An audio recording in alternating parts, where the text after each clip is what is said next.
Welcome back to the Life of Tashmia. I'm Tash. Today I'm super excited to introduce you to PleasureLit Patricia. She's an incredible woman and she's become a force in the area of pleasure and embodiment. Some know her, as I've mentioned, as PleasureLit Patricia. She's German-born, Australian-based mother of two who's turned her healing journey into a full-blown movement. From surviving eating disorders and domestic violence to becoming a certified personal trainer, yoga instructor, somatic practitioner, and BDSM educator, and so much more, which we'll get into, Patricia has collected wisdom and certifications like some people collect stamps. But here's what makes her story so compelling. She's taken all of that pain, all of that learning, and distilled it into something she calls the PleasureLit way. An approach to life rooted in pleasure as our birthright and self-love as foundational. Her book of the same name became an Amazon bestseller within 18 hours of launch, proving that the world is hungry for this message. Patricia, welcome to the Life of Tashmia. Oh my God, this was such a beautiful introduction. I was like a little bit blushed. I'm so honored to be here. Thank you. Thank you. I always just like to start, with the human kind of behind the brand. So can you kind of tell us just a little bit about like who you were before you became PleasureLit Patricia? Before I became PleasureLit Patricia, I was a young woman who didn't love herself, had very low self-esteem, was a people pleaser. I basically said yes to things and to people I should have said no to.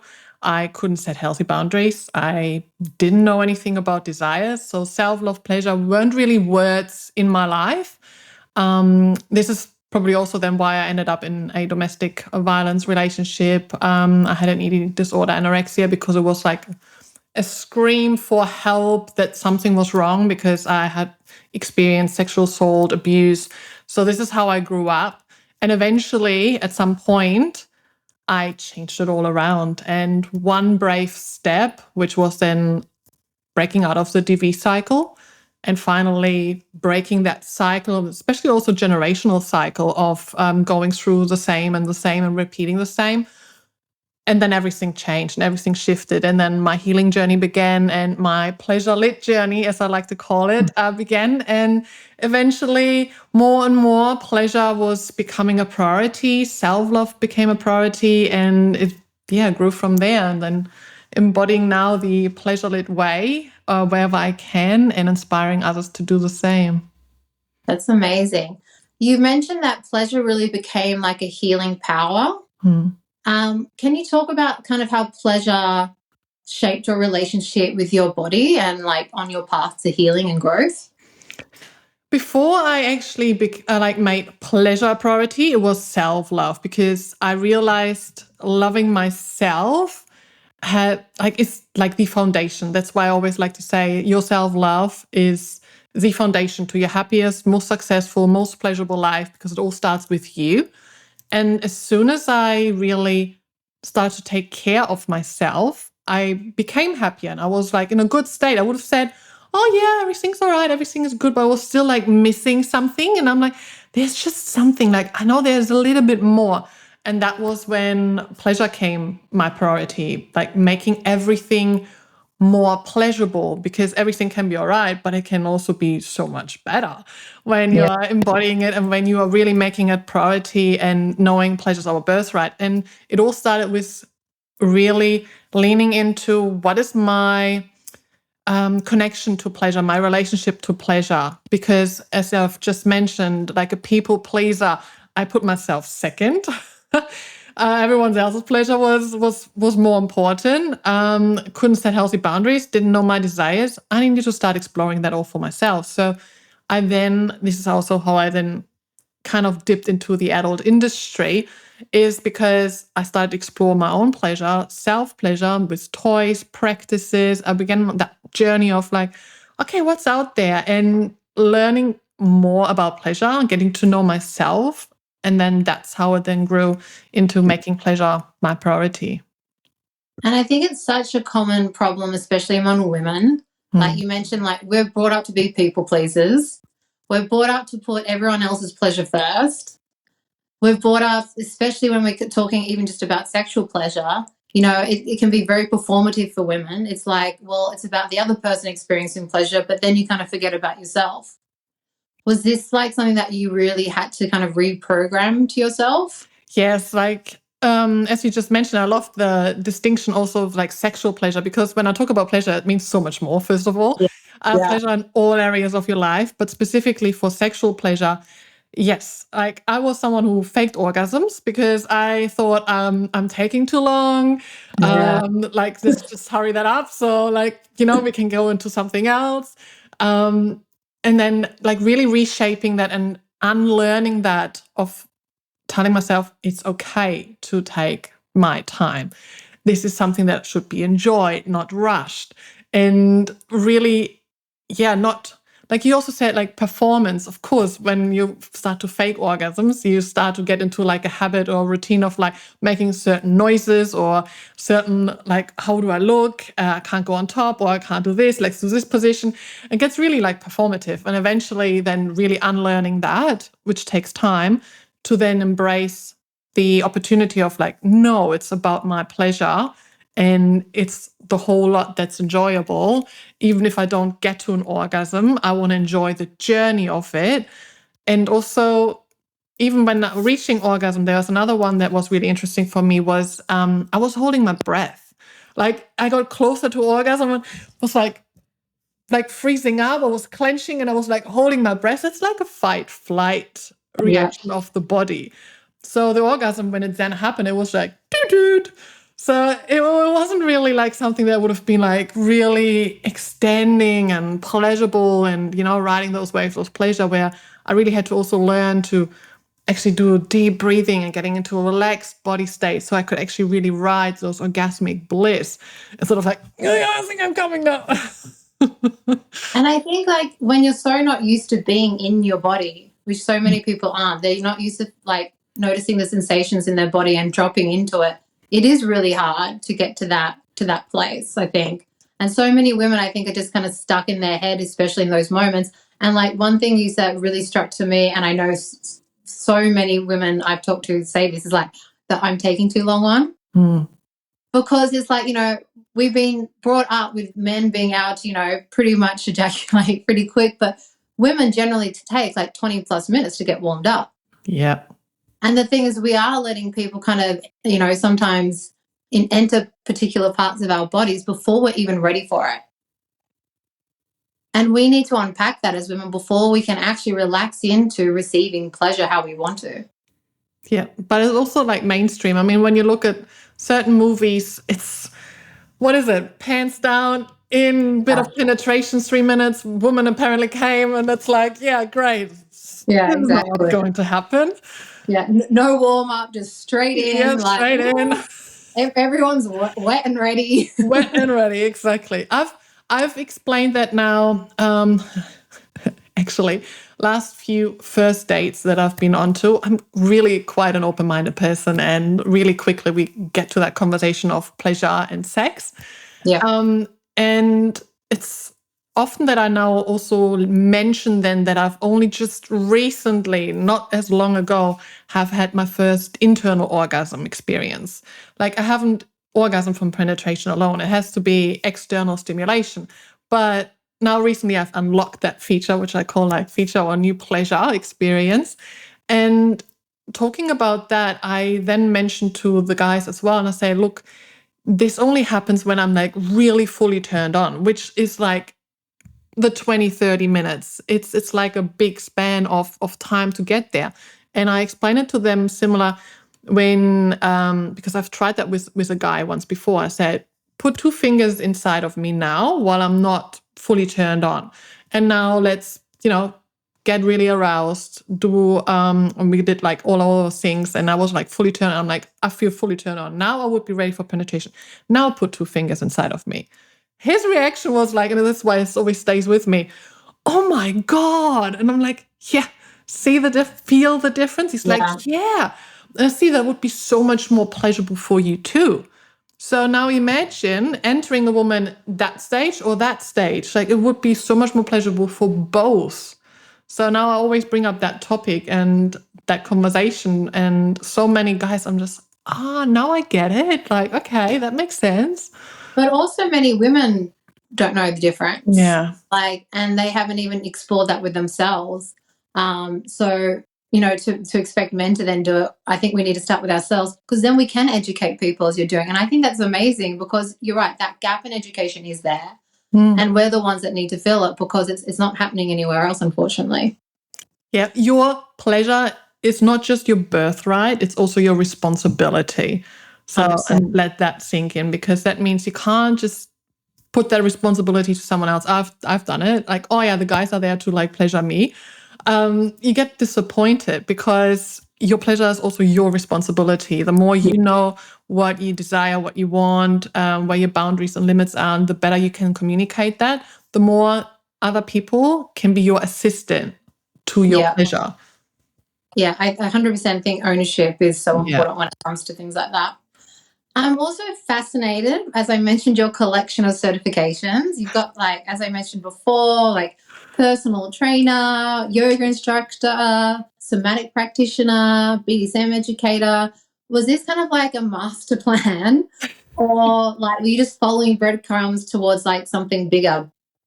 So I've always loved learning, experimenting. Like, I'm just a curious person, and I'm also, I need to do it to learn it. So it's just really like someone could tell me something, but unless I'm actually in it and doing it, that's the best way I learn something. And I'm just curious.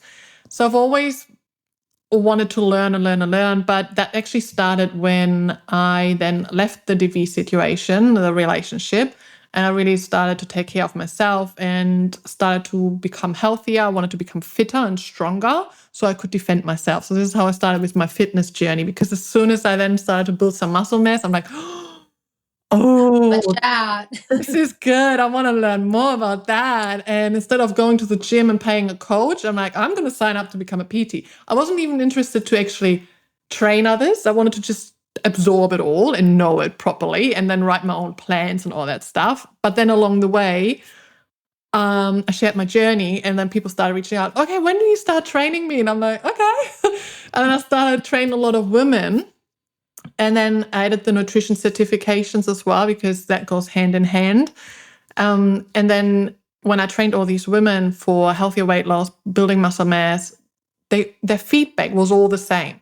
I feel more confident. I'm loving myself more. And they were like really thriving in life around them. So I'm like, all right, hang on a second. It's just not the fitness. It's not the nutrition. I don't want to focus on just weight loss. There's so much more behind that. And then through that, I started then the next path and the next path. So I then rebranded into like self-love coach. So the mindset came behind all of that as well.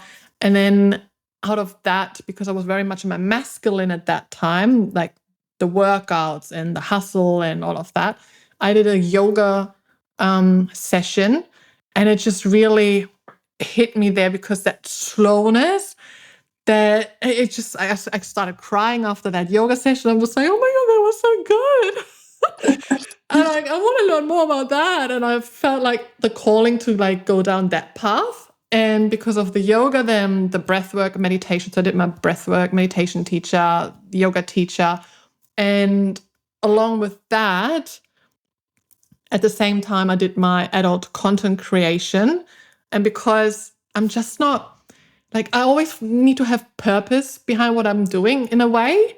So I always knew I love educating, I love teaching, I love learning. So I knew some sort of teacher and educator I wanted to be. So I always took my people like along my journey of exploration. And because I did the adult industry, I wanted to also educate people on sexuality, because I saw the big gap of, oh, okay, I'm okay to train. You can train me as a PT, but as soon as they heard I'm doing adult content, oh, I'm not so sure now if I want to be trained by you. And I'm like, hang on, like, why is that? And then teaching more about sexuality. So I did my sex coaching course, and then through that found Tantra. So it just all dibbled one into each other, but it all came together. So because first at some stage, like towards the end of that, I was like, this is getting really weird now. Like I'm all over the place and everybody's telling me I need to niche down and what am I doing? And like, how am I doing all of that? I can't continue this. And then it all started to make sense because ultimately it's all connected. It really is. And then all of that now, this is how the PleasureLit way got created, because no matter where you are currently at on your journey, one of these things will cross your path eventually. And if that's nutrition, if that's fitness, if that's movement, if that's sexuality, if that's energetic spirituality, like it will cross your path eventually because it's all connected and we're all going through those stages in life and phases and pathways because they're all also portals to pleasure. So, and then I just combined it all and found the PleasureLit way. I love that. That makes sense. So you kind of just found your way there. Yeah. There's clearly like a moment that you went from kind of surviving to thriving. What was the specific catalyst? Was there a specific event or a specific experience that kind of made you think like, I'm done living this way, I'm done being small, like I'm ready to lift up? That was probably the significant moment was when I was within that DV relationship. I tried to leave a few times, but it always pulled me back. And then there was this one explosion. I call it explosion because when you look at the DV cycle, which I learned afterwards, it's like you have this honeymoon phase. You've got that build up, the tension, then you've got an explosion, which could be like a big argument, a fight, the abuse, whatever it is. And then you've got this, oh, I'm sorry phase, and then leads back into a honeymoon phase and then build up again. And there was this one explosion that happened that was it. Like, that was it. And he knew it as well because the next day he could not look at me. I couldn't look at him. And all the feelings, whatever was still left in there was completely wiped away. And that was a moment because I was also pregnant with my second at that time. And I knew, I'm like, that's it. Like, I'm going to have to look after myself and the kids now. So I'm out of here. And that's when I left. And that was the moment when everything really changed because I remember then, I mean, all I took with me was the kids and a washing machine. Because I said, I don't care about the rest, but I need a washing machine. And I got a 1-bedroom unit right at the lake, living remotely. And it was just a 1-bedroom unit. So there was really just not much space. It was really tiny. But waking up in the morning, opening the window and just looking at the sunrise and being able to fully breathe, like taking a big breath, knowing I'm safe, I'm good, I'm at home. I'm still getting goosebumps about that moment. And that was a moment when everything changed because that was a moment where I took everything into my own hands and I knew whatever's coming now will be so much better. Amazing. Let's talk a little bit about the PleasureLit way. How do you define this approach to living, really? And why do you believe that pleasure really is our birthright? So PleasureLit way comes, like, first of all, is PleasureLit. Some people ask what is actually PleasureLit, which is basically made up from the word pleasure and lit. So you are lit up, you're on fire, it's peak level, your pleasure is at the peak. I also call this like the inner flame. So we've got this inner flame of us, it's our pleasure flame, and we want to really light this one up and we want to really have it burning. And the PleasureLit way is basically, it's like you could say a framework. It is a way of living, a way of being. It could be put into a book, but it's basically something, a reclamation. It's a movement. It's so much more than that because when you really prioritize your pleasure, it's all connected. So even if you just want to have more pleasure in the bedroom, if you focus on creating more pleasure outside the bedroom, you will eventually also create more pleasure inside the bedroom because it's all connected.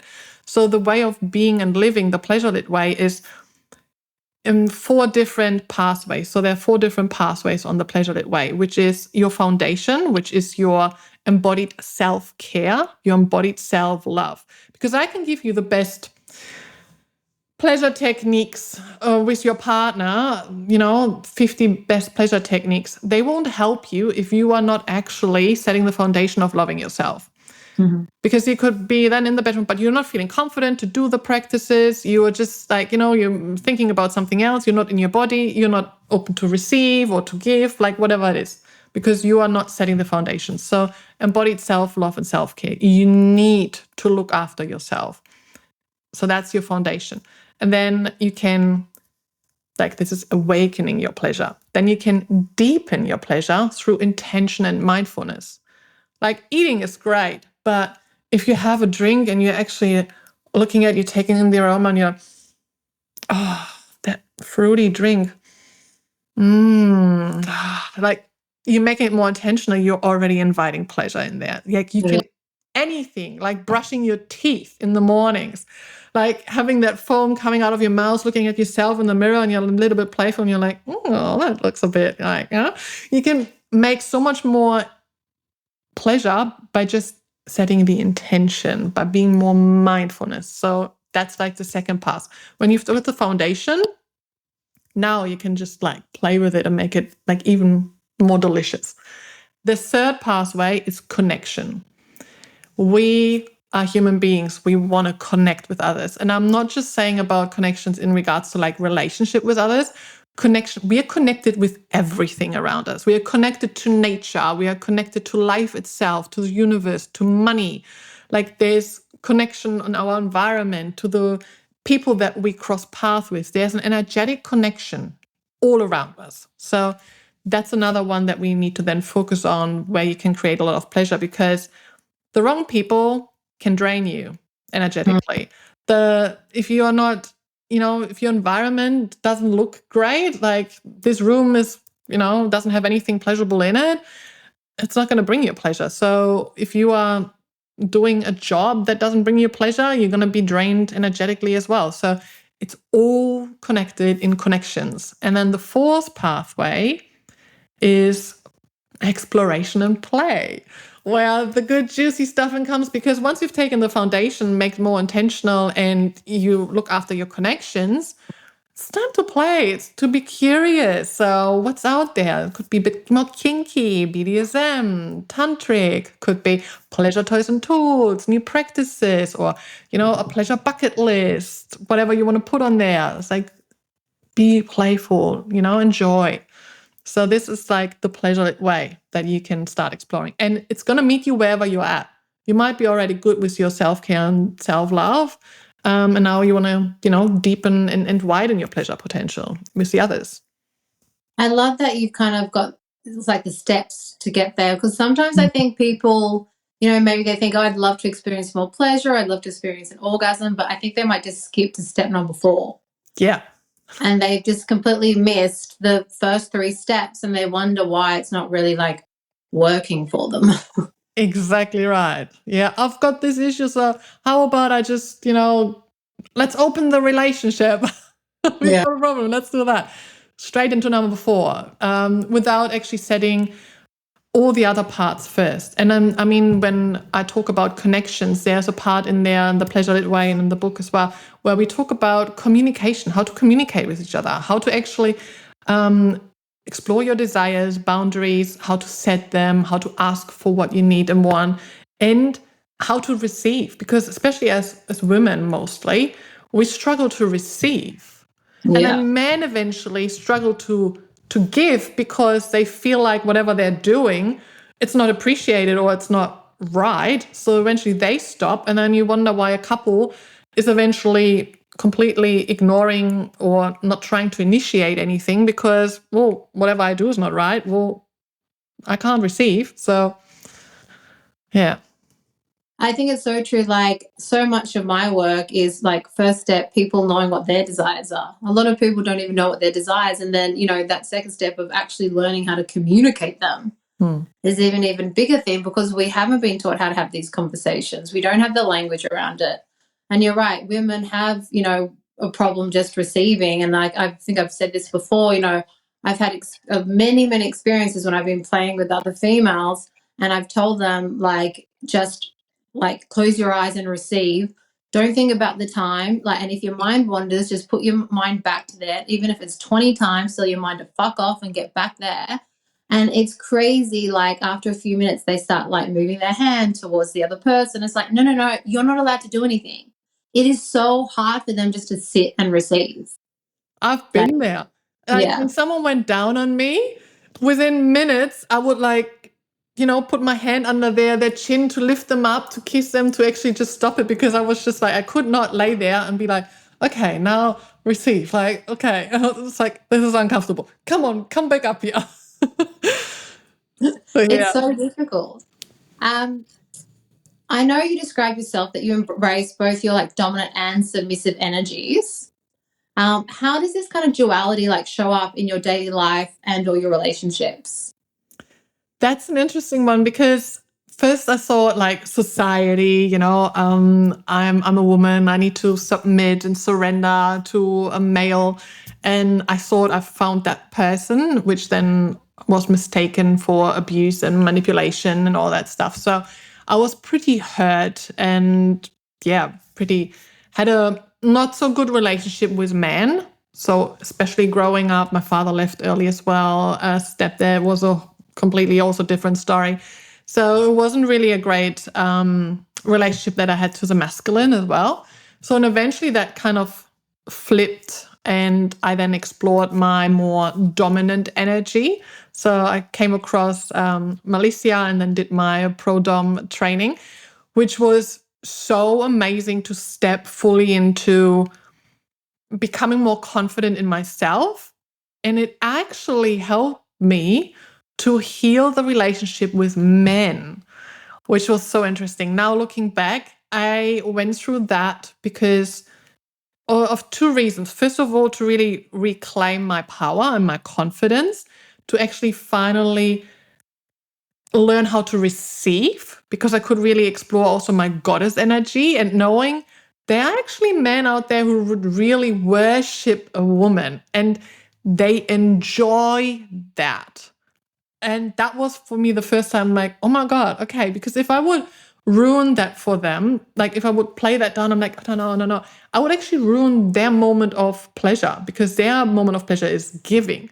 So I've learned by, okay, now receiving, I can actually have pleasure while they also have pleasure. And then it's all like pleasure all around. It's like, this is amazing.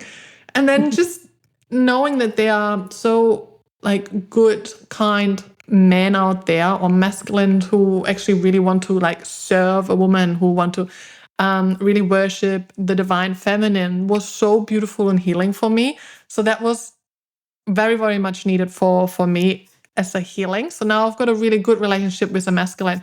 And I can say it really depends on the person I am with, what kind of energy comes out. In life, I am pretty much in my more masculine dominant energy. So I'm a single mom full time. So you're going to have to have a bit of boss mode on there. I'm running my own business. This is all like, I'm very much in my masculine, where now bedroom, I'm more submissive leaning, because I then have that balance of, okay, I don't need to now, organize everything. Now I can actually fully surrender, but I only do that when I feel safe enough to surrender. Then I can really let go and have that different balance. So this is like more sub-leaning, though I also love to like, have my moments of putting on my police officer costume and be like, hey, you've been naughty, turn around. Yeah. I relate very much to like how you've explained it, and especially like recently in my personal life. If there is that trust with someone, I am more willing to want to go into my submissive, because like you, I am in that dominant energy a lot. I love being in my dominant energy, and I do be in that dominant energy from a feminine place now a lot of the time. It used to be quite masculine, but it kind of changed. But it's like when you find a safe space to completely surrender, like it's hard to explain the relief and the headspace you can get into. And when you're so busy with life, or running your business, having kids, like it's a very special experience, like when you can surrender. But it is very rare to find, for me at least, the person or the space in which I can do that. Yeah. Yeah. As someone who works in the conscious kink space, I'm curious, like, how do you see the interaction between BDSM, Tantra, and like living pleasure first? Like, how have you found that all intertwines? That's an interesting one because it all now for me started to make sense. And I've had experience in the past as being a swinger. So I've been to like swinger parties, sex parties, public groups, organized privately.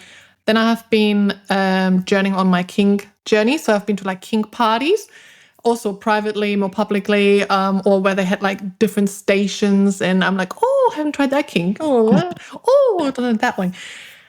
What I've realized, and then I've been now to also Tantra workshops, festivals, and, I've joined orgasmic morning breathing meditations, orgasmic sound healing. I've done a pleasure practice with 30 other women naked. We've all like been in the tent, danced naked, and then we've touched ourselves and orgasmed all at the same time. And it was just like magical.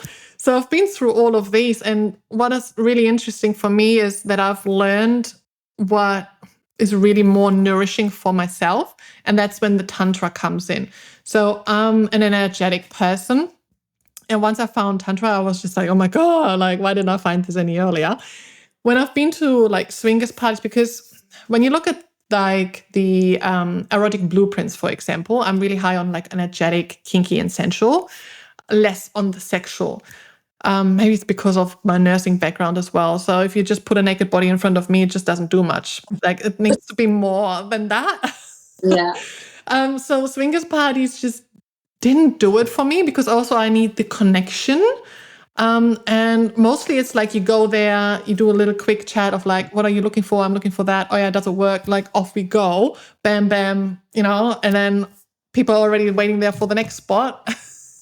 So it didn't really do much for me. Then the kink parties, they were interesting. Loved that. But again, it was missing that connection. It was missing that more intention behind it. I felt very drained lots of times, even if I didn't play and just watched, for example, Impact play. I left in that party and I felt like I was getting all the rubber bands snapped on my body just by watching it, or someone being ball tortured, and I just felt it. I was just like energetically, wow, drained after that. Now bringing in the tantric experience, because tantric is more heart-centered, it's more holistic, it's more mindfulness, it's coming from like a place more of love and pleasure. Then bring in the kink. Delicious. Like then I'm leaving nourished. I leave then I'm like, oh my God, I'm floating on pleasure. And I don't actually want to go. I want to stay here. So this is like what I've like personally. So I'm not saying that's for everybody the same, but this is like for me personally, the tantra with the kink combined makes it delicious. Love it. I very much relate because I kind of feel like Tantra and especially like BDSM beautifully intertwine, and I bring a lot of Tantra into my sessions. And I think, really what Tantra brings to it is intention. And I say like everything comes down to intention at the end of the day. And like if there's a good energy and there's a good intention, well, like that's just going to completely change the direction of a scene or an encounter with someone. Yes, I love that. And it's especially also with kinky tools, for example, like a flogger is a flogger, but it becomes an extension of you and the energy that you are putting into it. So, and like you know as well, like not every dom is the same as well. It's the intention behind your energy. Are you nurturing? Are you teaching a lesson? Are you punishing? Are you like whatever you're doing? Like it's the intention behind it, from your words, from your appearance, from the tools that you're using. And this is like how the play works. So yeah, definitely. What's the biggest resistance that you encounter when you tell people to like prioritize pleasure in their life? Biggest resistance is probably the stigma around that they might feel shame around it, that that generation, a little bit older than myself, we haven't really learned much about pleasure in the past. And even if it was something like, oh, no, that's not happening here, and like hush, hush. And so you don't know until actually someone educates you about it. But then it's still something like, oh, like, how can you speak so openly about this? Like it's sorting out dinner for the day when I can't even like say the word sex or pleasure or pussy, like just words like that. This is where the resistance is still there, but I feel like we're getting there now because we are putting a lot more education now out there. And I mean, there's so much more accessible now as well online that we are getting there. Now it's just the time of the misinformation to select all of that and to actually bring in the embodiment as well, not just the education. Yeah. How do you navigate the line between, self-care and like, women have a lot, especially mothers, have a lot around, being selfish and stuff like that. Like, how do you navigate that line between like, I'm looking after myself, I'm living my pleasure life, but not feeling selfish? Like, and what advice do you give to women who struggle with that? That is something you can't, like, I'm sure some have heard that, you can't pour out of an empty cup. And I always say, when you look after yourself, after your pleasure, your self-love, that really reflects on how you are able to look after your little ones. When I feel good within myself, I am a better mom. So if I'm not looking after myself, if I'm not making myself a priority, if I don't, make my pleasure and self-love a priority, they also, like, kids are like little sponges. They not just hear what you're saying, even though sometimes you think they're not listening. They actually hear you what you're saying. They also watch what you're doing. And if you are letting yourself mistreated or disrespected, that's becoming their norm. So the way you look after yourself, when I train, when I eat healthier, all of these things becomes their norm. Then they know, oh, okay, so this is normal. This is what people do. But if you are not doing that, then they learn something and they carry that in their life. So the more you can look after yourself and make pleasure and self-love a priority, so body image, all of that, the more you teach them how to look after themselves as well. So true. Like I always think about that, like with my daughter, like she's going to copy not what I say, but what I do. Yeah. And so that's why it's so important. You are a mother of two, as you mentioned. Like, how do you really model, this pleasure first approach without kind of overwhelming them and like keeping it age appropriate, I guess? Because it's something that a lot of people, I think, when they hear about like what I do, what you do, like that's one of the questions I get. Like, how do you keep it age appropriate? So usually they come with questions, and I just answer them very age appropriate, open minded, without any shame. We are talking about things, so it's not that I say like, oh no, like you can't ask these questions or you shouldn't be asking these questions, because they're curious. My kids actually grow up so different than I have. Not just also about pleasure, but also like body parts, for example. Like my son, for example, knows that's a yoni and how a yoni looks like, and things Love like that, where, I wouldn't have, like my mom would have never talked about all of these things with me. He also knows about, like my son knows about my period. So when I'm coming close to my period and I'm in that time frame where I'm a little bit moody and a little bit edgy, I've explained that. I said, oh, and then a couple of days, mom will have get a period again. Oh, again? I'm like, yeah, every month. And then they know I'm like, I'm a little bit moody, so I'm not as patient as I usually am. And they know about that. So because we're working with that together, and it's not just something like, oh, I can't talk about these things with you. I actually bring them in. So they actually grow up with that. It was interesting though, because one of our neighbor kids came over the other day. He's like, knocked, can I come into play? I'm not sure. My mom's bleeding. And then he's like, oh, is she okay? Oh, it happens regularly. Oh no. My daughter did a similar thing. I've taught her about like my period. So she's like shocked when it happens. And so I try to spin it in a positive way of like, it's amazing when you start bleeding and blah, blah, blah, blah. And my partner was at the front of our house talking to our new neighbors, and she runs out to the front of the house and goes, Mom got her period. And I'm like, thanks for announcing it to the neighborhood. So it's hilarious. I recently started bleeding with a full moon, so me jumping around here, Mom's in sync with the moon. It's just like, but my mom would have never done that. Like when I got my period, it's like, yeah, here's a tampon, you go inside and do it. And I didn't learn how to do it, so I actually didn't put it in far enough. So me, first time trying to figure it out myself, then pushed it only like halfway. So I walk out of that toilet, I'm like, I feel it, Mom. I don't think that's right. So, well, it's completely different upgrowing here. We talk about bisexuality, for example. Like my daughter is like, oh, what's bisexual? And I explained all of that to her. So, she's very creative, writing stories and in art. Like she's very creative and all of that. And she's written, I'm going to write a book too, Mom. I'm like, okay. So she wrote like, a few pages and made that into like a little book. And it was a love story about a throuple. So, Oh, wow. it's like so beautiful to just witness that, how they're growing up and when they're coming to you and like, oh, I actually have a crush on someone. Or how is that, Mom? Like, how is kissing? How does that like really feel? Like, and you're just like, okay, here we go.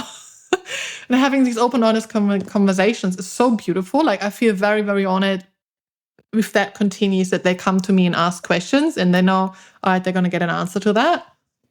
And I think it just means that they're going to grow up being so much more educated than we were, so much more self-aware, and also open-minded for, others around them, and not being so like societal conditioned on like, what is a relationship, what is sexuality, what is pleasure. And I think if you can keep having those open conversations with the children, like I think that's a really special, beautiful thing that you can harness. Yeah. I want to get onto your book, The PleasureLit Way. It became an Amazon bestseller in 18 hours, which is incredible. What's the moment been like for you? Oh, it's amazing. Like The PleasureLit Way, it has been on my mind for, it looks so good, doesn't it? So fiery. I created that symbol. You match it with your top. Yeah, actually. Well, red, black, and white are my favorite colors, my brand colors. So obviously it had to be in those colors. I had this desire of writing a book. Like when I was really young, I always said to my grandma, I'm going to write a book. Then like dropped that. And then the last few years, I knew I wanted to write a book, but I wasn't 100% behind of like what exactly. And that was probably because I was still in like that phase of all of these qualifications. And I was just like, why is that all happening? Until it actually made click. And I'm like, here we are now. This is this. And then I had the strong desire of like this year, for example, because every year I set myself like a word of intention, and tune into what do I desire and feel for this year. And this year was strong about not having more qualifications, but rather sharing my wisdom, my pleasure wisdom. And then I'm going to write a book. I'm going to put that all into a book. And that's how it all came together. And it just poured out of me. Like as soon as I wrote PleasureLit in the middle, and then all of my topics and portals to pleasure, and then I organized that into book chapters, and it all just like, it just came to life in front of me. And I'm just like, oh my God, this is happening. This is so good. This is all like, this is my calling. This is my purpose. I'm still getting goosebumps. I'm just like, another amazing moment where you're just like, and then it just poured out of me because it was already within me. It just needed some structure to actually put it all into a book and into a place. So, birthing that, it's like my baby. It's because it's, there's my personal life is in there. So every portal of pleasure, every pathway that I'll talk about, I bring a personal story with it. How was I before that? How am I now? My tips, the journal prompts, embodiment practices are in there. But I really bring the people along of showing like, I've been there. Like if you've struggled with this or with that, probably have the same. Like I've done that too. So I've struggled and we can get out of there. So yeah. Amazing. What, you said it's not a book, it's a movement. It's more than a book, it's a movement. What change are you really hoping, to create in this world through your book? That people really learn to, or give themselves permission to fully love themselves, and then making their pleasure priority, because once you fully love yourself and you make that pleasure priority, it radiates and everything else will fall into place. So that's like my wish for everyone reading is to really give themselves permission to allow themselves to really fully love themselves and make everything, the being and the living, more pleasurable. Yeah. Yeah. Love it. For someone who's listening and they're thinking like, this all sounds amazing, what's some just a couple of, one or two tips that you could give them, like where they could really just start to try and embody more of a pleasure-lit life? Starting would probably be something about journaling. So really asking yourself some questions of where you're currently at, because self-awareness, so you can't change anything until you actually know where you're at. So starting with, okay, where am I currently at? Like, what's my life looking like at the moment? And how do I want it to look like? If I want to have more pleasure in my life, this is like the first practice, for example, in the book is called the PleasureLit Day practice, where I guide you shortly through your PleasureLit day. So if you could take away all barriers, all limitations, like money isn't an issue, society isn't an issue, all of that limiting beliefs, they're all gone. How would you live your day? From the moment you wake up to the moment you fall asleep, what are you doing? Who is with you? Where are you? What are you wearing? What are you smelling? Like, what can you taste?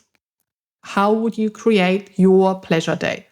And then having that in mind is like, okay, what can I do now to live that day?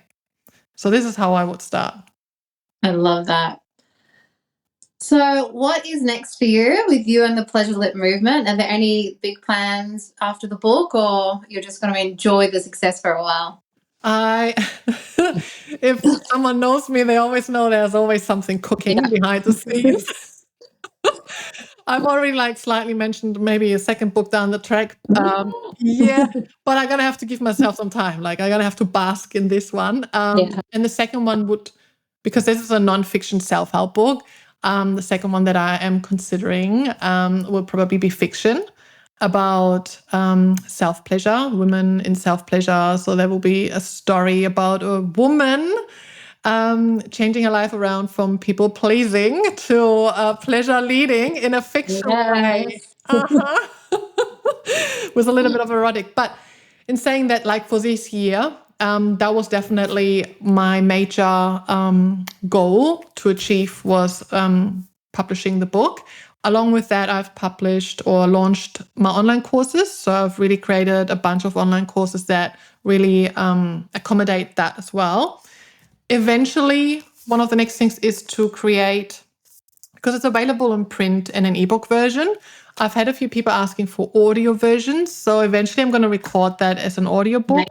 And another thing is doing that as a signature online course, because to all the topics, all the portals of pleasure, I can talk so much more in depth to go really, really, really deep.